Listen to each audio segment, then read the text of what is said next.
안녕하세요. 인문예술미디어 융합전공의 특임교수 김혜원입니다. 자, 저는 오늘 인문학의 도전, 인문예술미디어가 그리는 미래에 대해서 여러분과 함께 이야기 나누어 보려고 합니다. 특별히 오늘의 주제는 21세기형 크리에이터의 등장과 그 의미에 대해서 논의하면서 우리 인문예술미디어가 나아갈 방향에 대해서 함께 얘기 나눠보도록 하겠습니다.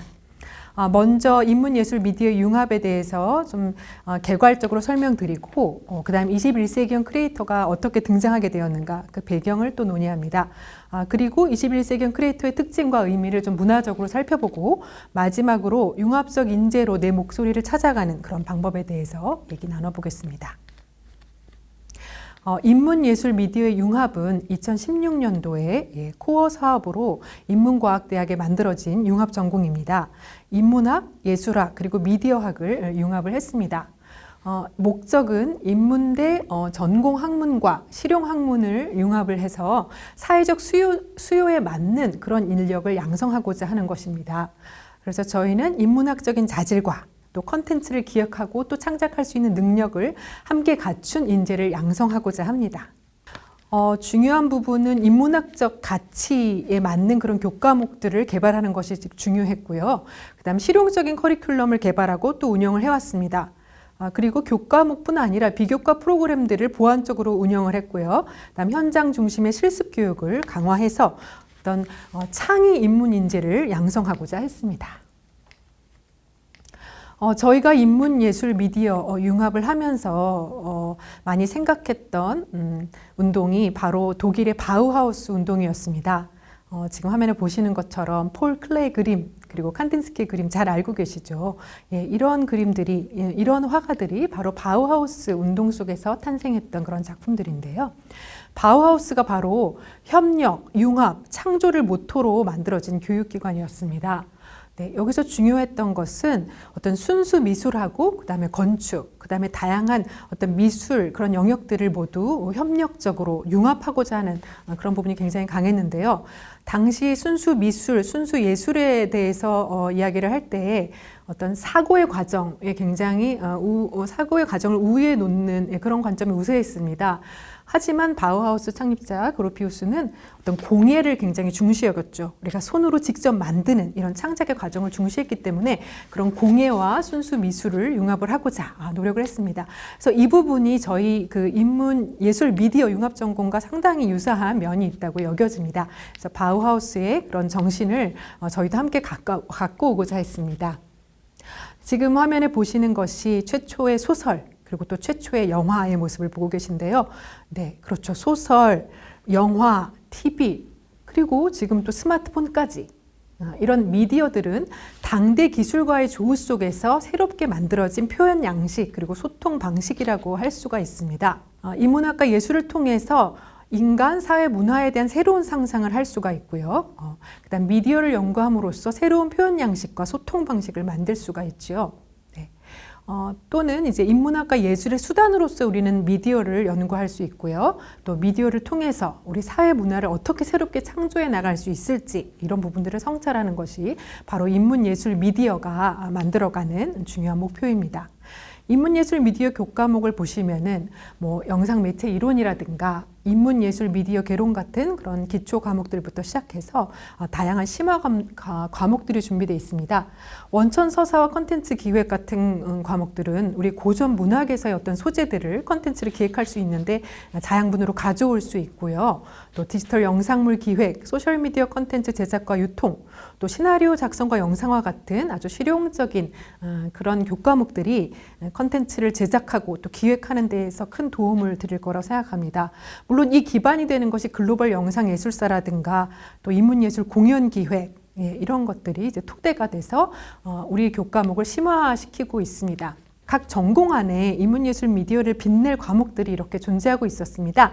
그래서 우리 융합 전공생들은 새롭게 만들어진 융합 과목뿐 아니라 인문대 안에 전통적으로 존재하고 있었던 이런 과목들을 통해서 인문학적인 자양분들을 풍부하게 또 익히고 그 다음에 또 인문예술미디어의 새로운 그런 교과목들을 통해서 성장을 해나갈 수 있습니다. 또 이어서 타대학이나 타전공의 그런 과목들도 인정을 해줄 수가 있는데요. 굉장히 실용적인 과목들을 들을 수가 있습니다. 실습을 굉장히 중요하게 여기기 때문에 아까도 보여드렸지만은 공연 기획이라든가 또 원찬 서사로 콘텐츠를 기획한다든가 또는 시나리오를 직접 써보는 이런 과정을 통해서 학생들은 내재했던 그런 창작 욕구를 마음껏 표출할 수 있고 또 그것들의 기본이 되는 자양분들을 이제 인문학 과목들을 통해서 이제 배워나갈 수가 있고요. 그다음 비교과 과목을 통해서는 또 새로운 매체들 그 기술들을 또 습득할 수가 있는데요. VR 콘텐츠 기획이라든가 또 웹다큐를 만들어 본다든가 그다음에 오늘 또 논의하게 될 크리에이터 기획 같은 것들을 이제 비교과 워크숍을 통해서 배워나갈 수가 있습니다. 네, 인문예술 미디어의 어떤 교과목이라든가 어떤 기반이 되는 그런 철학에 대해서 잠시 말씀을 드렸고 오늘 본격적으로 얘기할 부분은 지금 우리가 겪고 있는 21세기형 크리에이터의 등장에 관해서 한번 이야기를 해보려고 합니다. 어떻게 이렇게 1인 미디어 또는 1인 크리에이터가 이렇게 성장을 하게 되었는가 일단 그 배경을 한번 산업적 배경을 살펴보겠는데요. 사실 우리나라에서 그 1인 미디어 산업이 세계적으로 먼저 등장했다고 말을 해도 과언이 아닙니다. 되게 이른 시기에 아프리카 TV라든가 판도라 TV라든가 이런 곳에서 1인 미디어 플랫폼을 시작을 했고요. 그 다음에 어떤 수익화, 별풍선 같은 수익화도 세계 최초로 국내에서 먼저 시작을 했습니다. 그 다음에 이제 유튜브에서 크리에이터들에게 어떤 파트너로 계약을 하고 수익을 주는 것이 생기면서 사실은 이게 산업적으로 성공할 수 있었는데요. 유튜브 크리에이터들이 이런 파트너가 되어서 수익을 챙길 수 있었기 때문에 또 MCN이라는 새로운 비즈니스가 생겨났습니다. 그래서 MCN이라는 비즈니스는 지금 현재 100개가 넘는 기업들이 존재하고 또 그 안에 크리에이터들도 3,000명이 넘는 정도의 굉장한 성장을 지금 보여주고 있는데요. 산업으로서 좀 토대를 만들어 가고 있는 시점이라고 볼 수 있을 것 같습니다. 그래서 2019년, 2020년 사이에 굉장히 큰 성장이 일어났고 1인 미디어가 주류로 좀 부각되는 시기가 아닌가 얘기를 해볼 수 있을 것 같습니다. 특히 나의 어린 사람들이 보는 거야 라고 생각했던 1인 미디어를 사실은 50 플러스 세대까지도 모두가 굉장히 많이 보고 있고 많이 즐기고 있다는 게 중요한데요. 새로운 소비 권력이라고 얘기하는 58 세대라고 얘기를 하죠. 이분들이 사실은 정치 유튜브라든가 이런 것 때문에 사실은 이런 1인 미디어 콘텐츠를 보기 시작했다고 할 수 있을 것 같습니다. 유튜브하고 카카오톡을 중심으로 그들만의 어떤 뉴스로 강력한 네트워크를 구축했던 것을 볼 수가 있습니다. 그래서 사실은 국내에서 전 세대가 다 1인 미디어 콘텐츠를 과거보다 훨씬 더 많이 시청을 하고 있고 그 다음에 한국인이 가장 오래 쓰는 가장 많은 시간을 사용하는 앱이 바로 유튜브라는 그런 조사 결과가 나오고 그 다음에 대한민국 국민이라면은 하루에 1시간 이상 유튜브를 본다라는 그런 어떤 설문조사 결과까지 나올 정도로 사실은 일반인들의 생활에 필수가 되어버리고 일상을 차지하고 있다는 것을 우리가 알 수가 있습니다.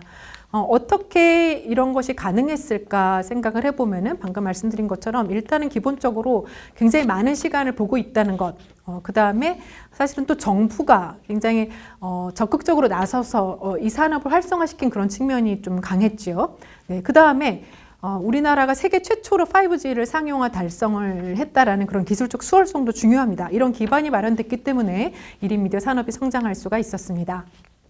전 연령대에서 1인 미디어 콘텐츠 이용이 계속해서 증가하고 있고요. 작년 대비 계속 증가했다고 응답하고 있습니다.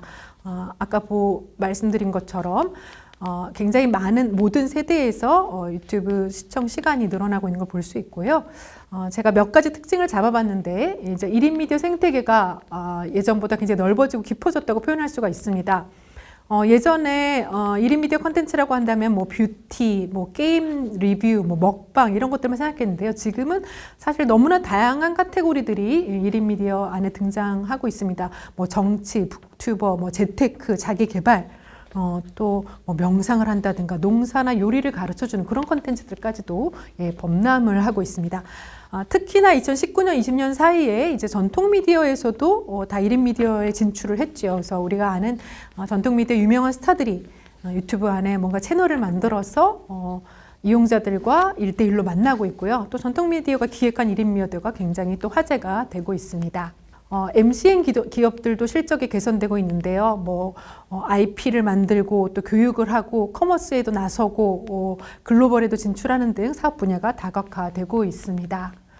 또한 되게 재밌는 부분이 이제 크리에이터들이 성장할 수 있는 새로운 플랫폼들이 많이 활성화됐는데요. 잘 아시는 것처럼 인스타그램이라든가 팟캐스트는 물론이고 또 클래스 101이나 타린 같은 이제 이런 그 교육 플랫폼들 있죠. 취미라든가 자기 개발하는 교육 플랫폼들의 크리에이터들이 교육을 할 수 있고 그렇게 해서 수익도 얻고 또 자신을 브랜딩할 수 있는 그런 채널들이 많이 활성화가 되어 있습니다. 그리고 인플루언서 마케팅과 커머스가 성장하고 있는 것도 잘 알고 계실 겁니다. 그리고 사실은 이렇게 1인 미디어의 사회적인 영향력이 굉장히 증가되면서 책임론도 대두가 되고 있습니다. 키즈 유튜버에 대한 유튜브의 시정 조치도 있었고 또 가짜뉴스에 대해서 다들 굉장히 많이 걱정을 하고 있죠. 그 다음에 또 유튜브 안에서 성차별적인 표현이라든가 혐오적인 표현들, 유튜브를 포함한 여러 1인 미디어에서 이런 부분들이 상당히 문제가 되고 있습니다. 그래서 향후 1인 미디어 산업의 전망을 본다면은 이제 1인 미디어뿐 아니라 전통 미디어와 1인 미디어가 굉장히 활발한 교류와 넘나듦이 있을 거다. 그 다음에 개인 크리에이터부터 전문 콘텐츠 생산자들까지 모두 사실 경쟁 국면에 들어섰다고 봐야 합니다. 이것은 기존의 크리에이터들에게는 사실 좀 위협이 되는 측면이 있겠죠. 아마추어였던 크리에이터들의 콘텐츠와 달리 이제 전문가들의 콘텐츠가 1인 미디어 속에서 굉장히 자리를 잡고 있는 것을 볼 수 있습니다. 그리고 미디어와 커머스 간의 경계도 허물어지고 있는 것을 알 수가 있겠습니다. 자, 좀 빠르게 21세기 크리에이터들이 어떻게 성장해 왔는가 그 배경을 살펴봤고요. 이젠 중요하게 문화적인 어떤 의미를 살펴보겠습니다. 일단은 미디어 환경의 변화를 이해해야 될 텐데요. 이렇게 크리에이터라든가 개인 방송, 1인 미디어가 등장하게 된 것은 사실은 화면에 보시는 것처럼 큰 TV가 우리 손안에 작은 스마트폰으로 들어오는 이런 변화 때문이죠.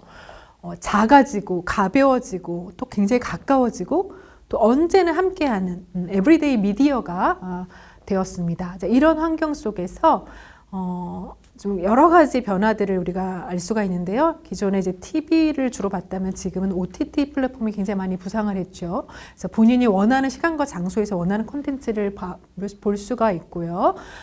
또 콘텐츠를 대부분 이제 영상화하고 있는 것이 굉장히 가속화되고 있습니다. 여러 플랫폼들에서 영상으로, 동영상으로 콘텐츠를 만들 때 훨씬 많이 보여지고 있는 것을 잘 알 수가 있죠.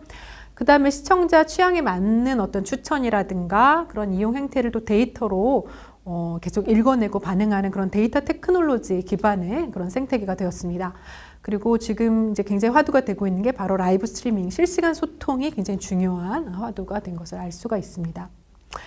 제가 그래서 이쪽 분야에 계속 관심을 갖고 크리에이터들을 참여 관찰도 하고 심층 인터뷰도 하면서 또 이렇게 계속 연구를 해왔었는데요. 제가 했던 이제 연구에서 크리에이터들 직접 만나고 또 이용자들 만나서 인터뷰를 하면서 크리에이터를 뭐라고 생각하느냐, 어떻게 보느냐라고 질문을 하면 이렇게 대답들을 해요. 내 일상을 함께하고 또 실시간으로 바로바로 소통할 수 있는 되게 친근한 언니다, 오빠다, 누나다, 동료다. 굉장히 친구처럼 생각을 하죠. 그래서 예전에 어떤 스타와는 굉장히 다른 양상을 볼 수 있습니다.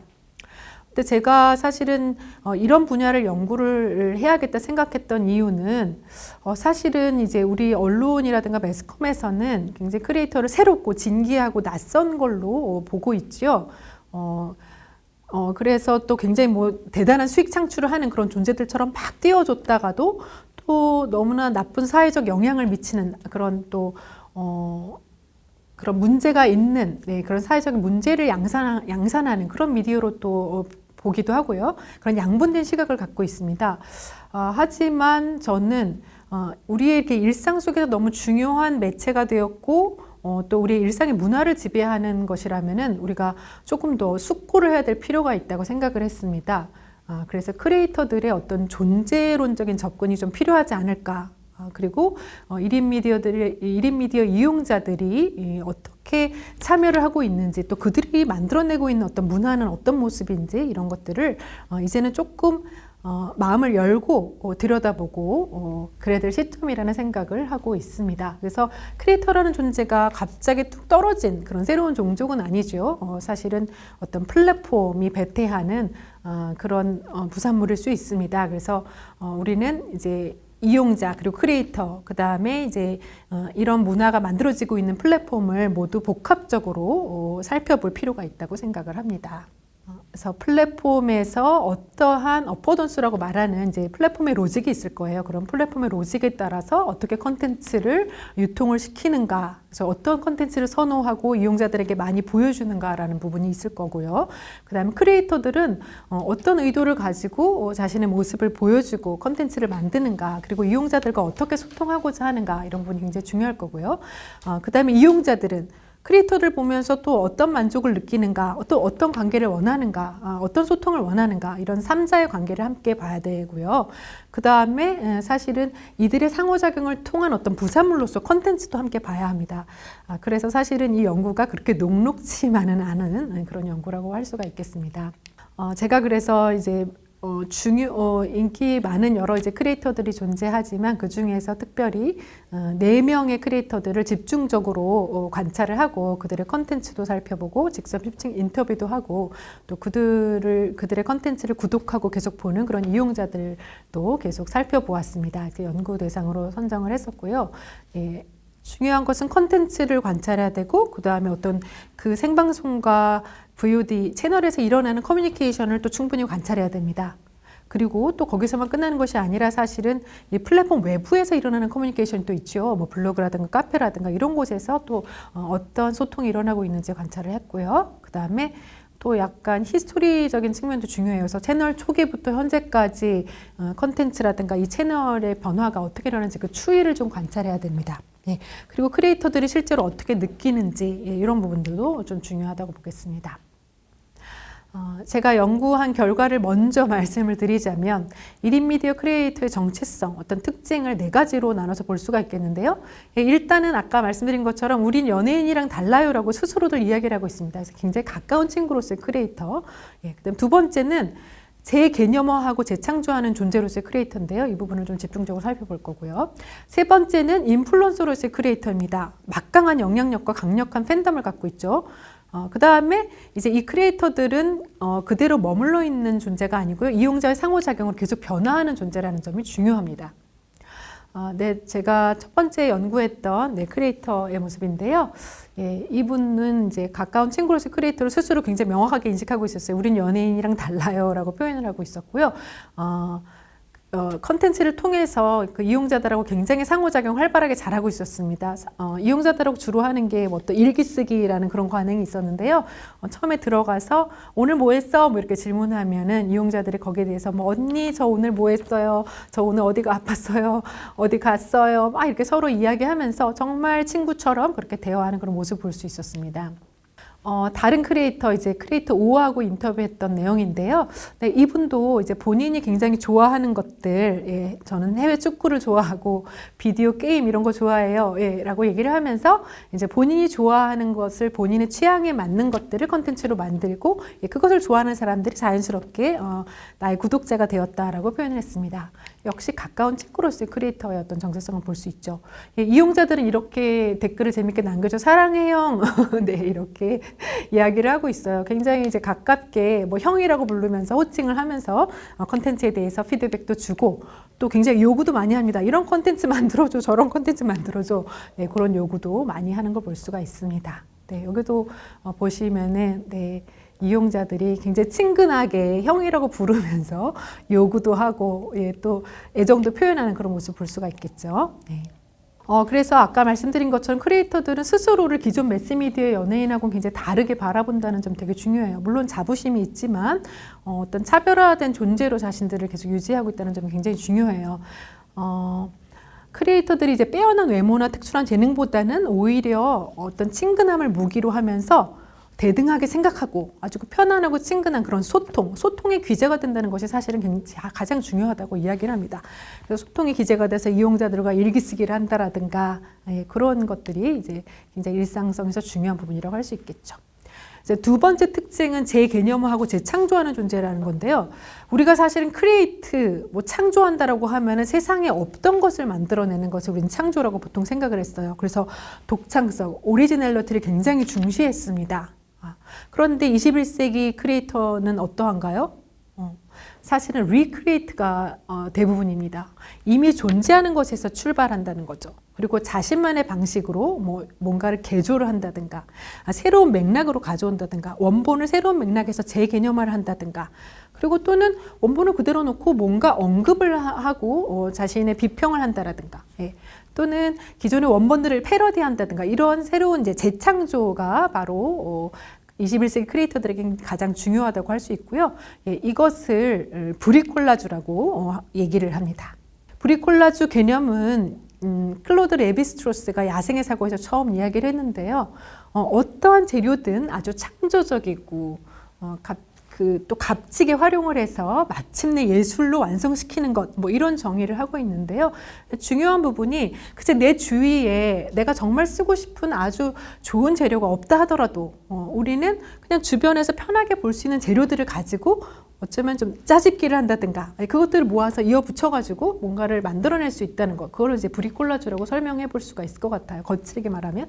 지금 보신 화면처럼 여러 사람들의 얼굴의 모습을 이렇게 가져와서 하나의 모습으로 만든다라든가 이런 것들이 이제 브리콜라주예요. 이 작품도 보시면은 여러 가지 재료들을 하나 이어 붙여가지고 어떤 새로운 개념을 만들어내는 거죠.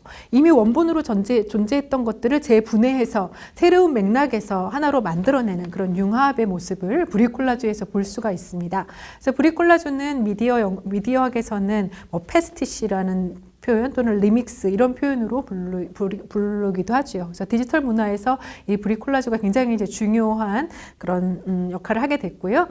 우리가 보는 사실 유튜브 크리에이터들도 이런 브리콜라주를 실천하고 있다고 보시면 좋을 것 같아요. 그렇죠. 우리가 만약에 내가 정말 좋은 시나리오를 써가지고 내가 원하는 정말 대배우를 데리고 아주 멋진 세트장에서 뭔가 SF 컨텐츠를 만들고 싶어 라고 한다면 정말 좋겠지만 사실 실상은 그렇지 못하잖아요. 내 주변엔 그런 재료가 없단 말이죠. 그럼 내 주변에서 보이는 재료 가지고 맨날 먹는 것들, 라면 먹는 거, 라면이 주변에 많이 있으니까 라면을 먹는 모습. 그 다음에 나의 주인공들은 내가 주변에서 보는 우리 엄마, 그 다음에 내가 매일매일 도와드린 할머니, 이런 분들이 이제 나의 주인공이 되고 말하자면 우리가 만들고자 하는 어떤 작품의 재료가 된다라는 거죠. 네.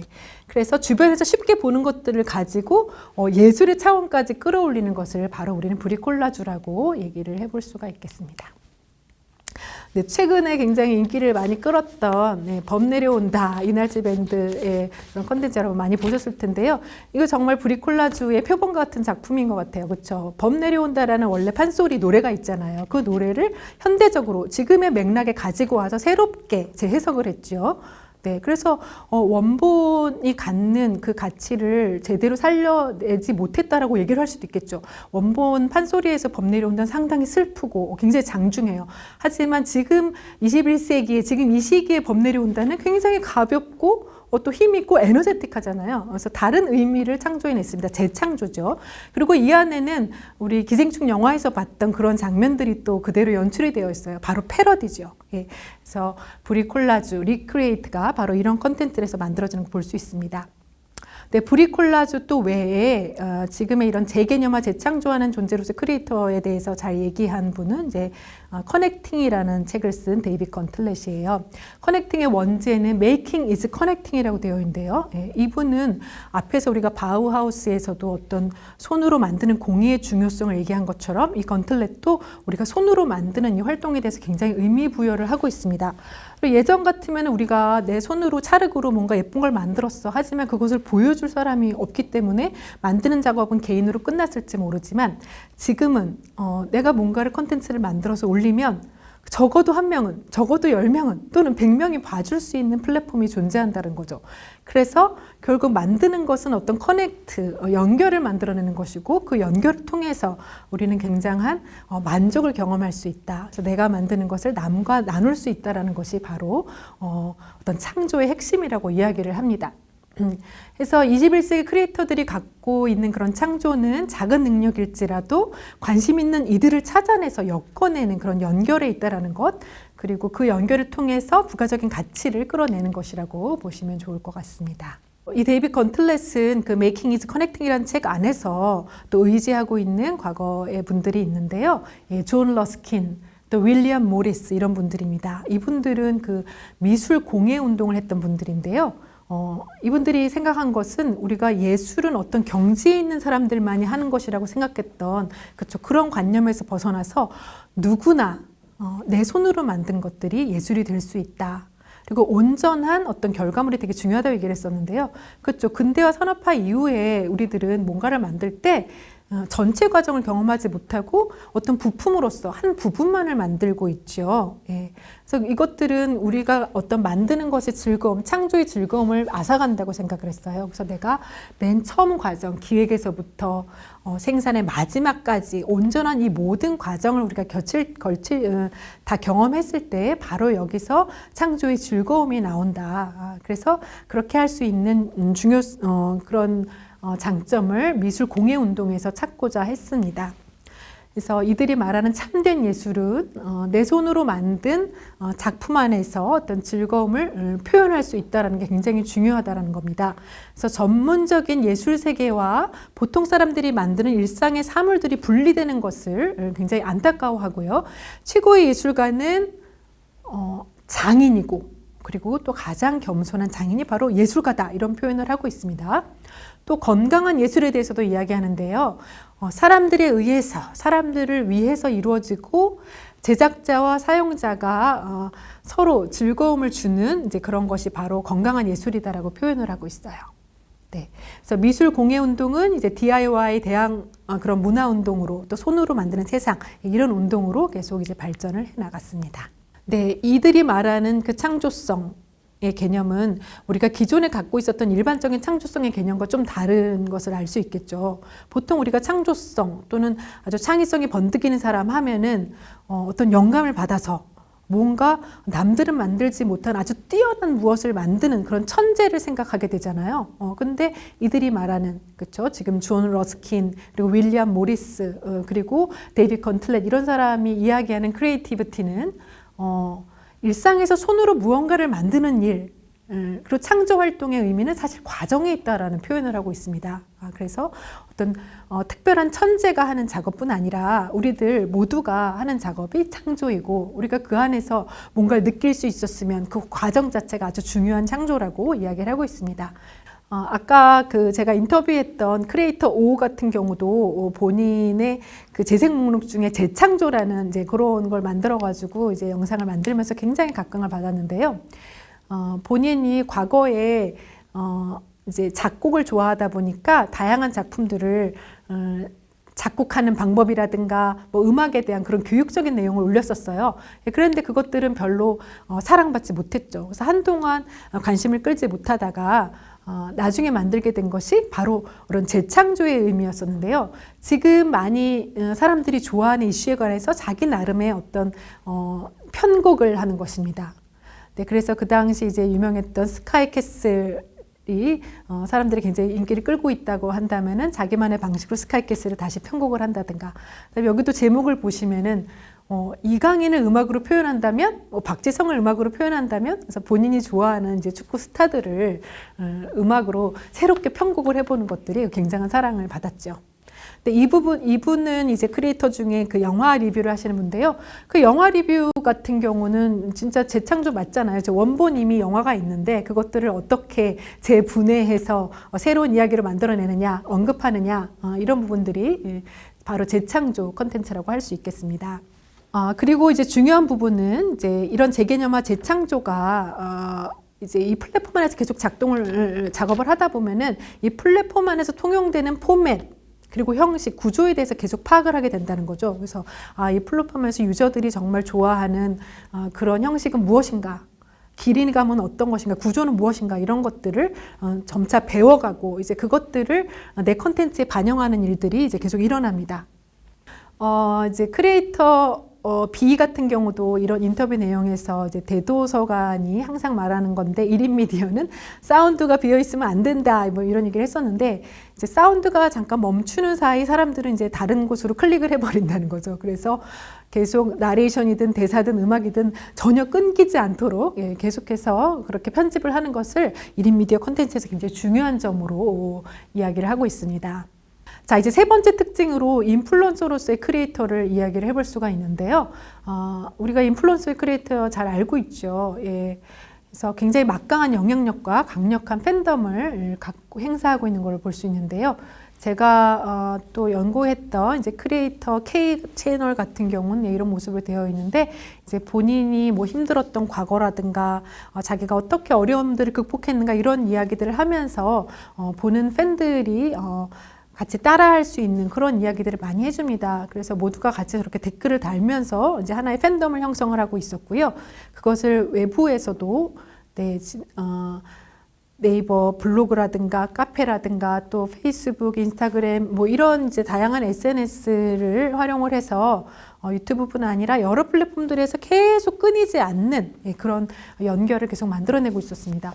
근데 이런 모습을 보면서 사실 마페졸리가 얘기했던 현대 사회는 신부족주의 사회라는 말이 떠올랐는데요.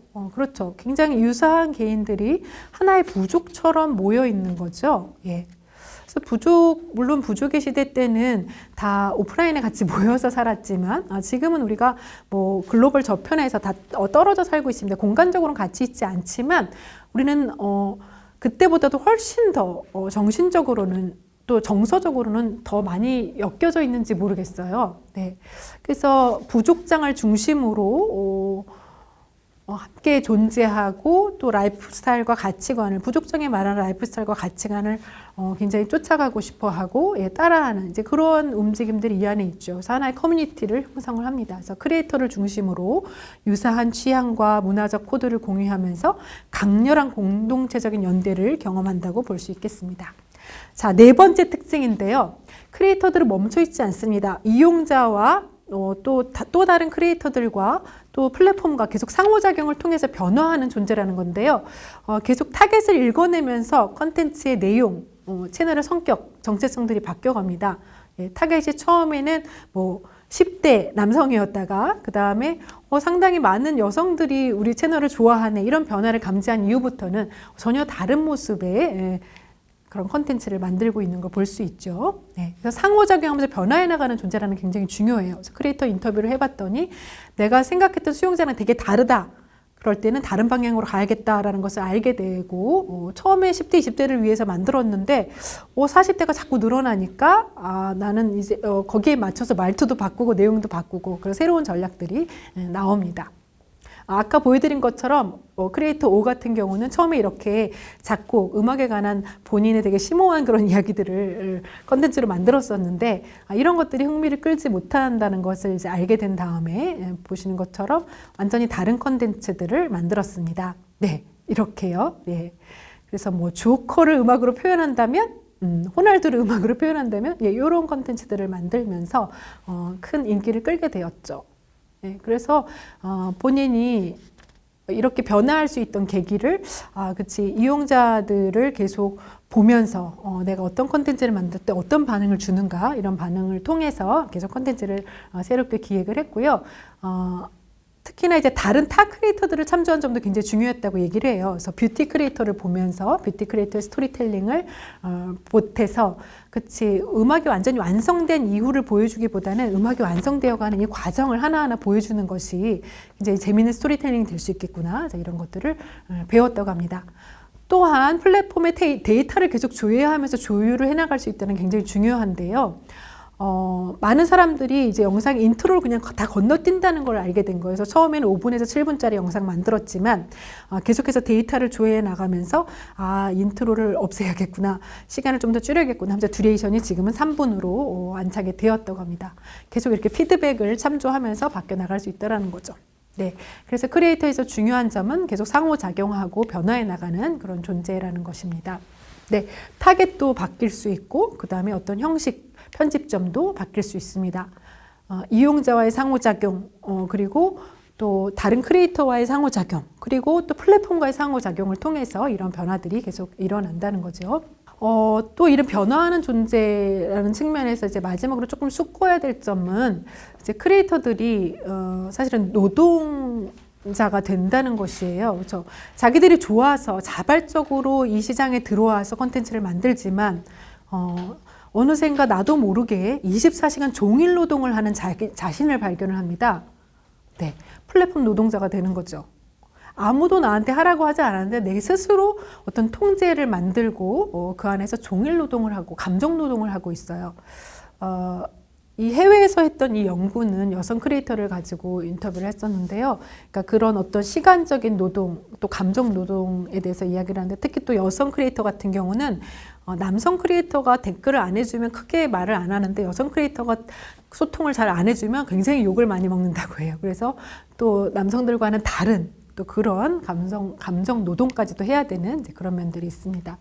자, 그래서 앞에 봤던 1인 미디어 크리에이터의 어떤 특징들, 정체성은 첫 번째로 가까운 친구로서의 존재, 그 다음에 재개념화하고 재창조하는 존재, 그 다음에 인플루언서로서 막강한 영향력과 강력한 팬덤을 가진 존재, 그리고 상호작용을 통해서 변화하는 존재라는 점이 이제 연구 결과라고 할 수 있겠습니다.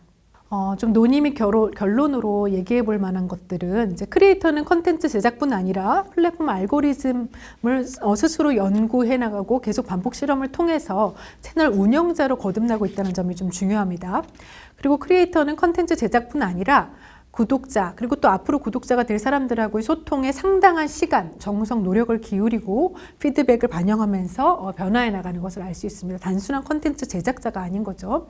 그리고 이용자들은 크리에이터가 대중적인 인지도를 갖고 있지 않더라도 이들이 어떤 매개된 방송, 소통을 하고 있기 때문에 보통 사람하고는 다른 그런 일종의 셀러브리티지만 마이크로 셀러브리티라고 인정을 하고 있습니다. 그리고 실시간으로 직접 소통이 가능하기 때문에 계속 친근감을 느끼고 또 긴밀한 어떤 감정적 그리고 또 일상적 반복적인 그런 커넥팅을 계속 해나가면서 마치 부족과도 같은 커뮤니티를 계속 만들어가게 되는 거죠. 예, 이것은 마페졸레의 신부족주의와도 굉장히 상통한다고 볼 수 있겠습니다. 그리고 앞서 본 것처럼 크리에이터들은 여타 크리에이터들 컨텐츠 또 다른 채널들 참조하고 영향을 받으면서 계속 변화 발전해 나가고 있고요. 네.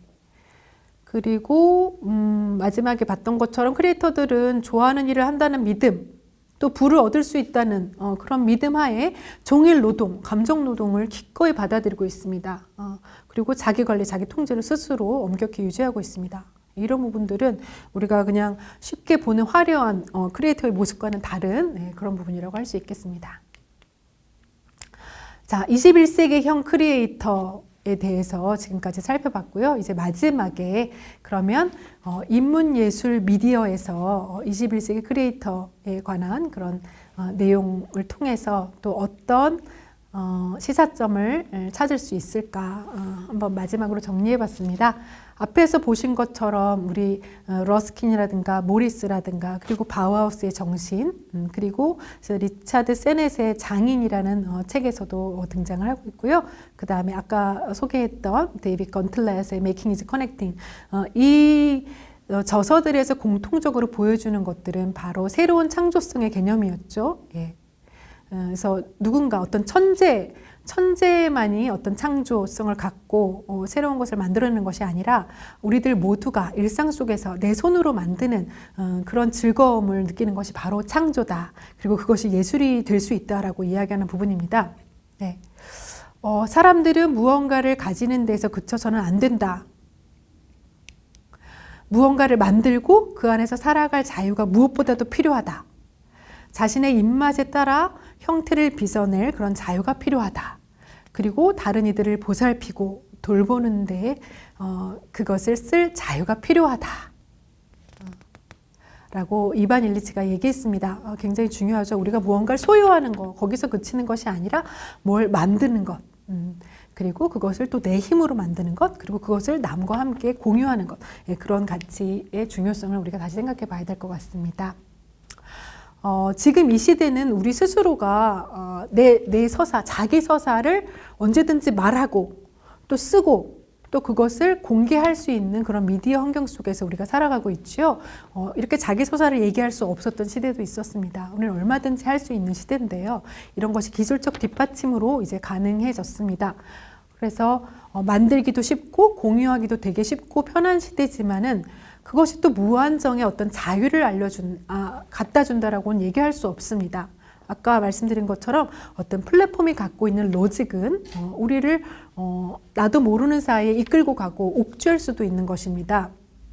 그래서 인문예술 미디어 전공에서는 이런 미디어에 관해서 그리고 우리가 속해 있는 이 삶의 조건에 관해서 인문학적으로 성찰해 볼 수 있는 그런 공부를 하고 그 다음에 나와 우리에게 희망을 주는 어떤 예술의 힘을 복원하는 것, 그거 굉장히 중요하죠. 아까 말했던 것처럼 새로운 창조성의 개념으로 예술의 힘을 복원할 수 있고요. 그리고 새로운 미디어의 어떤 표현 양식을 상상하고 또 창조해 나가고자 합니다. 네, 지금까지 인문학의 도전, 인문예술 미디어가 꿈꾸는 미래에 관해서 한번 살펴보았습니다. 네, 여러분 끝까지 들어주셔서 감사합니다.